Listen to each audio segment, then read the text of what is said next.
Witam serdecznie, z tej strony ponownie Adam Chodorowski ze sklepu modelarskiego tankmodels.pl. Ponownie wracam do modeli polskiej firmy Arma Hobby. Dzisiaj Wam chcę zaprezentować troszeczkę starsze modele, które już dość dawno się ukazały, ale moim zdaniem są bardzo ciekawymi modelami, które warto przedstawić, zaprezentować. Mianowicie są to z trzech, dwa zestawy Jakowlewów 1B. Mamy dwa zestawy. Jeden jest jeszcze z serii Expert Kit i ukrywa się pod numerem 727. Drugi jest to limitowana edycja i ukrywa się pod numerem 729. Te modele, jak zobaczycie, różnią się, no poza tym, że są malowaniem oczywiście, to zawartością pudełka.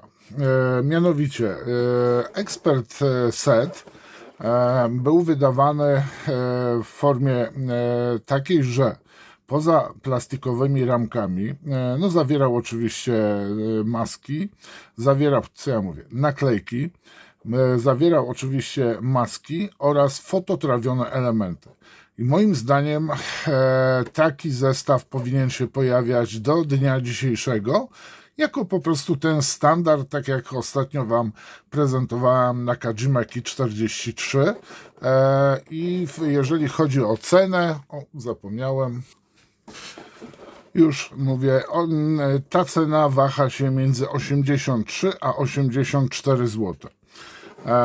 I teraz zaprezentuję Wam najpierw limitowaną edycję, co wchodzi w jej skład. No widzimy tutaj trzy malowania i to są alianci, powiedzmy, na tym latali. Ramki będą te same. Tutaj zawartość, widzicie, jest tylko ramka plastikowa oraz kalkomanie. I tutaj mieliśmy cztery malowania, przepraszam. Mieliśmy z oznaczeniem polskim. Oczywiście to jest pierwszy pułk myśliwski Warszawa. No tutaj akurat Oleg Matwiejew latał, Rosjanin. Następnie mamy z eskadry GC3 Normandia, lotnisko Monastyrszcina, październik 43 rok, bardzo ciekawe też malowanie. Tu mamy kolejną Normandię i tu jest lotnisko Chatienki, pilot Noel Castlein, dobra, ok. No i uwaga, tu jest też ciekawe, mianowicie jest to myśliwiec jugosłowiański. I jak widzicie, tutaj już Jugosłowianie przemalowali, mimo to, że tutaj został gwardyjskie oznaczenie. Tak prezentuje się wykonanie edycji limitowanej. A teraz przejdziemy do takiej standardowej, moim zdaniem, na dzisiejsze czasy serii. A mianowicie zajrzymy sobie do tego pudełka 727. I co tu mamy? Mamy dwa oczywiście Jakowlewy w oznaczeniach polskich, znaczy, że piloci polscy latali na tych samolotach. I tu mamy od razu dwa oznaczenia i sobie zobaczymy, czy one się powtarzają. Tu mamy czwórkę, 13, a w tym mamy jeszcze dodatkowo 12. I tak samo jest to Pułk Lotnictwa Myśliwskiego Warszawa. A mianowicie w Expert Secie mamy chorążego pilota Edwarda Chromy. I tutaj stacjonował w Zadybiu Starym, lato 44 rok. Następnie mamy z drugiej eskadry pierwszego pułku lotnickiego, bo tu mamy, posłuchajcie, numer 4, pierwsza eskadra, numer 13, druga eskadra, oczywiście pierwszego pułku lotnictwa myśliwskiego Warszawa i tu mamy pilota sierżanta Patryka O'Briena, operacja berlińska 45 rok. I to jest właśnie to późne malowanie rosyjskie, co nie wyklucza, że były też w takim malowaniu samoloty w tym samym okresie. Tu mamy samolot kapitana Leonida Smirnowa, Kubań, wiosna 43. Następnie mamy, uwaga, tu warto zwrócić właśnie na to uwagę, bo ja tak się przyglądałem na malowania, nie wiem, czy to jest po prostu tak namalowali po prostu Warma Hobbe, czy to malowanie, bo jest raz, dwa, trzy, jest identyczne i nie wiem, czy to nie jest takie fabryczne malowanie, tak jak przy tym, czy po prostu nie poprawiano już na danych wzorach, które kopiuj C, kopiuj wklej, następnie było. I co mamy tutaj? Tu mamy w niebieskim malowaniu, niemieckim malowaniu, znaczy oznaczeniu, i powiem wam, tu i tu są te same napisy.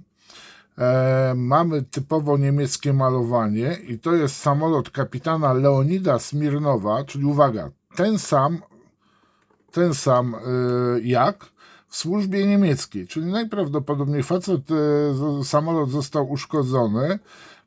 Ciężko powiedzieć, tu by trzeba było po prostu to sprawdzić. W każdym razie mamy już tutaj w barwach niemieckich samolot tego właśnie pilota. Bardzo też ciekawe malowanie, cały biały i tu mamy właśnie z frontu stalingradzkiego. Na tym samolocie latał major Borys Jerjomin, Sołodowska, front stalingradzki, grudzień 1942 rok. No i ostatnie malowanie, tutaj warto zwrócić uwagę na paszczę. Narysowane są zęby i to jest samolot, posłuchajcie, z Normandii, Niemen. Aspirant Albert Durand, Hatenki, lato 43 rok. A i tutaj mamy właśnie, mamy kokardę francuską. I powiem wam, że zwróćcie uwagę, że za 83 zł mamy 6 malowań, mamy blachy, mamy maski i mamy no tutaj taki wypasiony. Można? Można. Więc sami rozumiecie, że ja czasami się tak czepiam, ale to moje czepianie nie jest bezpodstawne i tak samo jest to przekazywane przeze mnie, ale też i przez samego mnie, głos klientów. Więc jeżeli ktoś mówi, że ja się zawziąłem na Armę, nie zawziąłem się. Nie, brońcie Panie Boże. Inaczej bym po prostu nie sprzedawał ich modeli. Cenię firmę Arma Hobbe za jakość ich modeli. Co prawda wreszcie udało im się nadlewki w Ki-43, ale posłuchajcie, no bywa, bywa, coś się pochrzaniło i w każdym razie no tak wyszło jak wyszło i no albo kupujemy, albo nie. Ja się oczywiście będę czepiał tej ceny, no bo zobaczcie, tu mamy Jaka, naprawdę bardzo serdeczny model za 82 zł. No a teraz zjeżdżamy na dół. Nie wiem, czy trochę za nisko nie zjechałem z kamerką. Dobra. Otwieramy sobie to, co jest w środku. Więc oglądając te ramki, będziemy wiedzieli, co jest w limitowanej edycji. Ta sama ramka znajduje się z mniejszą ilością malowań.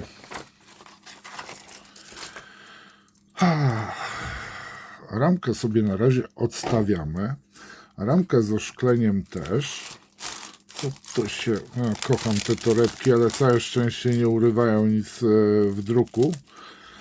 Ale kochają się przyklejać, elektryzują się, podwyższę jednak. Wyjmę tą kalkomanię, no i mamy standardową w formacie zeszytowym instrukcję od Army. I powiem wam tak, właśnie ostatnio przy okazji Ki-43, ale też w innych unboxingach modeli od Arma Hobbe pojawia się temat, czy instrukcje są klarowne, czy one są jasne, czy one nie są za małe, czy tych grafik nie jest za mało w sensie. I teraz biorę swój patyczek, niczym Adam, ale słodowe, i mamy zawartość. Fototrawione blaszki, maski, duży zestaw kalkomanii, no szybka i oczywiście ramka Jaka. No i mamy tutaj, proszę bardzo, oznaczenia. Właśnie czekajcie, co to jest AM. No tu mamy w każdym razie tylko Hatakę zaprezentowaną przez Arma Hobbę. Nie wiem, co to jest AMT za chińskiego boga. Dobra, palszę licho w tej chwili to. Tutaj od razu mamy, jak użyć masek i na co mamy używać, czyli na opony naklejamy, jak będziemy malować, na oponę tylnego koła. No i tutaj mamy oczywiście na wiatrochron i oczywiście mamy takie wycięte, nieduże maski nie zasłaniające całego oszklenia. Dlaczego? No po prostu mamy pomalować tylko ten mały element na dole, a tu sobie doklejamy po prostu, jeżeli mamy obawy, że zamalujemy element niezamaskowany, to bierzemy taśmę maskującą albo maskol, zamalowujemy sobie to, co jest niezamaskowane i dziękuję bardzo, pozamiatane. Mamy zamaskowane. Pierwsza strona i powiem wam, ja zawsze właśnie dylemat. Moim zdaniem ta instrukcja jest trochę za mała i mamy tu niesamowitą dużą ilość. Osoby, które projektują tą instrukcję, doskonale znają ten model, wiedzą gdzie, co i jak jest, ale na przykład nie każdy może zakumać to wszystko, bo trzeba wrócić do korzeni i na przykład osoba, która nie jest bardzo zaawansowana, to jest któryś tam model, spotkał się z bardzo czytelnymi instrukcjami, no i tutaj troszeczkę ma mało tego. I tu mamy właśnie zegnij. Wiem, co zgiąć, ale nie każdy musi to wiedzieć, tak? Ja wiem, że zaraz się głosy odezwą, to trzeba myśleć. Zapewne te osoby myślą, tylko na przykład no, nie do końca wiedzą co i jak jeszcze, tak? Pamiętajmy, że no, to jest takie stare przysłowie, zapomniał wół jak cielęciem był. Kolejne etapy sklejania, no i teraz czy mamy kolory farb podanych? Tak, mamy od razu, to są te w niebieskich kółkach. Tu mamy od razu tak samo PE zaznaczone. Zwróćcie uwagę, że tu nie mamy zaznaczonych PE na żółto. Następnie sobie sklejamy kolejne elementy i powiem wam, że tak trochę, niby to jest prosty model, ale chyba jednak niektórzy mają rację, że trochę jest zbyt naćkane tego wszystkiego, za mało jest miejsca. No i już finał, tak? Czyli bierzemy sobie poszczególne elementy. Warto zapoznać się też z jakimiś grafikami, jak pomalować. Zresztą tu widzicie, ale na przykład jak pomalować wnętrze. Na przykład tu mamy osłonę goleni, tak? Część tej osłony jest już na kole, a to jest druga, że jak ona się chowa, no to ta element na taki kolor mamy pomalować, czyli D. Tak mi się przynajmniej wydaje. Interior Steel Grey, dokładnie. No i mamy malowania we wszystkich rzutach, bardzo to jest dobre, że mamy lewą, prawą stronę, góra, dół, od przodu nie musimy patrzeć. I kolejne. I powiem wam, że tutaj spokojnie, jeżeli nie wszystkie osoby wiedzą, ja na przykład będąc takim jeszcze małym nastolatkiem, chyba nie byłem jeszcze, to po prostu sobie rysowałem ołóweczkiem na plastiku, jak mniej więcej ma być pomalowany ten samolot. I później sobie spokojnie zamalowywałem, sobie nawet zapisywałem, że to jest szary taki, tu jest zielony, na przykład przy Spitfire'ze i cieniutko ołóweczkiem sobie zaznaczałem, malowałem, nic nie maskowałem, bo nie było czegoś takiego jak maskole, masy, można było plasteliną, ale plastelina była fatalnej jakości, była tłusta, zostawiała plamy, a czasami się przyklejała i ciężko było ją zdjąć. No takie były czasy. Tu mamy bardzo ciekawe moim zdaniem malowanie, to jest naprawdę fajne malowanie, no z tym, że mamy tutaj tego radzieckiego pilota sowieckiego, a tu niestety facet został przejęty. No nie widzimy znaku słońca, jest on zakazany, no i mamy to zimowe malowanie, bardzo moim zdaniem też ciekawe, tak samo jak i to. A tu co? A tu mamy oczywiście napisy techniczne. Tak. techniczne. No i tu sobie możemy wejść poprzez ten QWERTY kod na stronę ARMY o tym samolocie. No i oczywiście informacja o innych modelach. Pyk, mamy. I pyk, proszę bardzo. O kurczę, pióro. Myślałem, że owiewka jest w 2 elementach. To jest szyba pancerna za pilotem.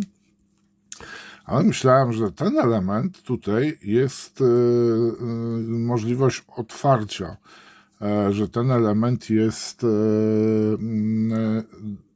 podzielony. No cóż, trzeba będzie samemu podzielić. Jeżeli chodzi o grubość, no to szyba pancerna, jak to na szybę pancerną przystało, cienka nie jest. Jeżeli chodzi o grubość oszklenia kabiny, czyli łącznie z wiatrochronem, jest taka, jaka powinna być. Posłuchajcie, jest idealnie, bo myślałem, że to będą 3 części, bo tu pamiętajcie, ta była stałą częścią, a środkowa część oszklenia. Powiem wam, nie można mieć żadnych zastrzeżeń, jeżeli chodzi o wykonanie oszklenia, ni za grube, ni za cienkie. Idealne, jeżeli chodzi o klarowność, to jest klarowna, no. Musicie mi uwierzyć. Bardzo fajnie, że jest ten element, bo chyba nie wszyscy pamiętają o tym. Co to jest? Nie mam zielonego pojęcia. Adasiu, znalazłeś jakąś tutaj tajną rzecz. Nie, pewnie to jest coś technologicznego, a jeżeli nie, to trzeba poszukać w instrukcji. Dobra. Teraz bez teorii spiskowych. Teraz co prawda jest to odwrócona, ale bardzo przyzwoita i fajny zestaw akurat elementów fototrawionych. Taki jak na dzisiejsze standardy przystało. Jest naprawdę bardzo fajnie to wszystko zrobione przez ARMA. A z drugiej strony standardowo mamy, proszę bardzo, zestaw kalkomanii maskujących. To co trzeba. I to, powiem wam, powinno się znajdować w każdym modelu od ARMA, Hobby i ta cena powinna być mniej więcej zbliżona do tego jaka. Należy się trochę nam to, moim zdaniem, jak psu Buda. O Jezus, ale powiedziałem. O, zaraz obrońcy zwierząt się rzucą.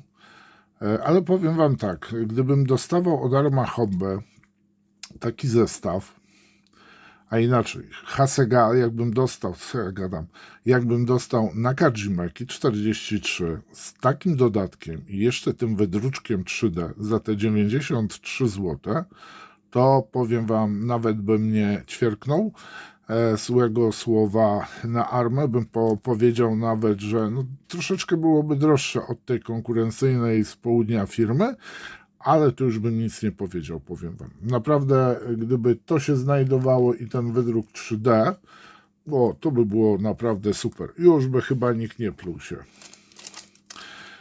No i mamy kalkomanię. Tu mamy kalkomanię, właśnie o te zęby chodziło mi, w jednym modelu mamy.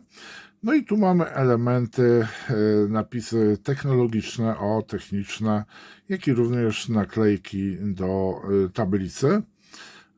Tu mamy krzyżyki, które wklejamy tutaj w znak słońca. Mamy też znaki niemieckie. Techmod produkował to. Tu mamy bardzo wyraźne napisy na burtę, tak tuż za końcem kabiny w języku rosyjskim. Jedne, a tu mamy drugie. A gdzie są francuskie? Kurka wodna. Czekajcie, tam jest francuskie malowanie. No jest, jak w mordę strzelił. I tu widzę ten. O jest, no oczywiście. To ja, przepraszam, palcem zasłoniłam. Są też francuskie barwy, tak samo jak polskie barwy do radzieckich samolotów. No i tu trzeba też uważać, które kalkomanie będziemy naklejać, bo jedne są wcześniejsze, drugie późniejsze, na te właśnie z białą obwódką. Ok, bardzo ładny zestaw kalkomanii. A teraz jedziemy z tą jedyną ramką. No i powiem wam, już z daleka widzę naprawdę niezły detal. Nie wiem, dlaczego jeden z subskrybentów powiedział, że nie podoba mu się to takie matowe, chyba o to chodziło, matowe elementy właśnie zewnętrzne, czyli kadłub, skrzydła, no to co jest na zewnątrz, że są matowe. Ja powiem wam, mi się to bardzo podoba, ale to jest moje zdanie. No i teraz proszę bardzo, mamy spód skrzydła, znaczy mamy skrzydło ze środkiem kabiny, kadłuba, no i bardzo ładnie odwzorowany detal, powiem wam. No, mam nadzieję, będę starał się, żeby to ostrość ładnie chwyciło. Widzicie, jakie jest nitowanie. Wszystkie elementy są bardzo dobrze zaznaczone. Kurczę, przepiękny ten model jest, powiem wam.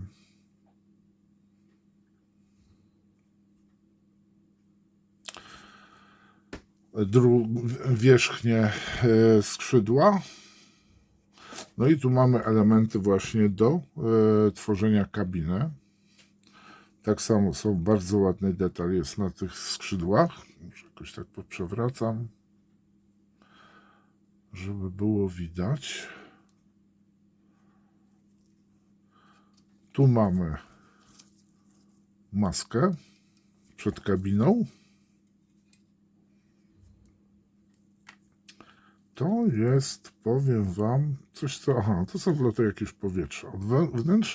Od wewnątrz tak się prezentuje.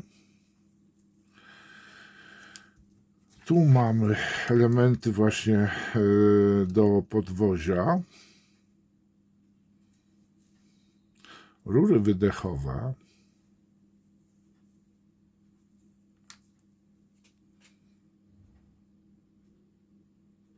Powiem wam, naprawdę wyśmienita robota. No to jest po prostu dzisiaj inaczej, może po prostu dzisiejszy standard, tak?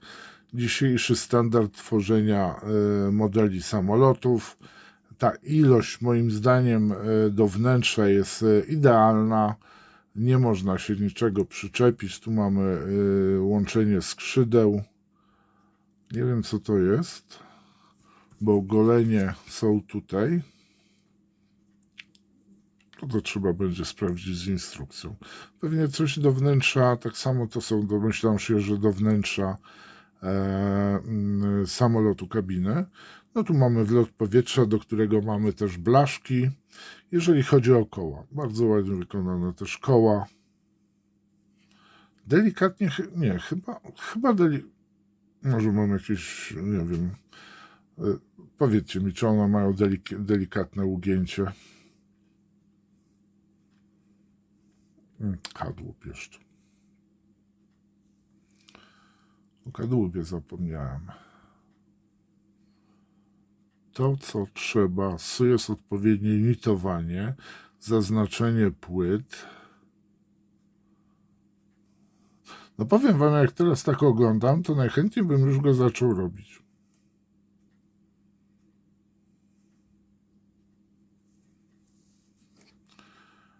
A, deska rozdzielcza jest tutaj. No właśnie, i mamy deskę rozdzielczą w blaszce? Tak, mamy. To jest ten element, który sobie na który naklejamy sobie kalkomanię po pomalowaniu. Oczywiście kalkomanię znajdując, znaczy deski rozdzielcze, ale szukam, wiecie co, fotelika i nie mogę coś się dopatrzeć. Możliwe, że fotelik to jest jakiś oddzielny element. Wiecie co, luknę na instrukcję. Bo tu mamy część, ja nie wiem, czy to nie jest część też fotela. Gdzieś na początku będzie. Cyk, bryk, cyk. Tak, dokładnie, to jest tu. I od razu dajemy to za fotelem, za tym siedziskiem, za tą miską. I jeszcze coś musimy wklejać, bo tu widzę, gdzieś jakby umknęło to temu, kto robił, bo tu jest jeszcze coś wklejone. O, tutaj mamy. Dobra, to wklejamy do tego, to wklejamy tu, tutaj wklejamy to, tu mamy. O, proszę bardzo. A kuźwa, gdzie to wklejamy?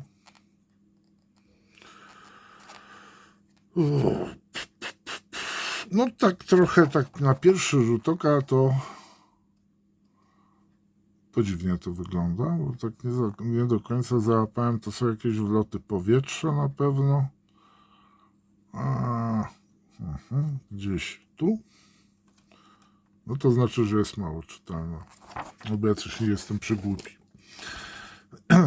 Zgadzam się z kolegami subskrybentami, którym bardzo dziękuję za subskrypcję, że coś jest nie halo jednak z tą instrukcją. Ale jeżeli chodzi o ramkę, detal rewelacyjny, instrukcja moim zdaniem do przemyślenia i skonsultowania ze sklejaczami, nie specjalistami, tylko ze sklejaczami, z Jasiem Kowalskim, którzy będą sklejać ten model i czy na pewno jest aby to wszystko czytelne.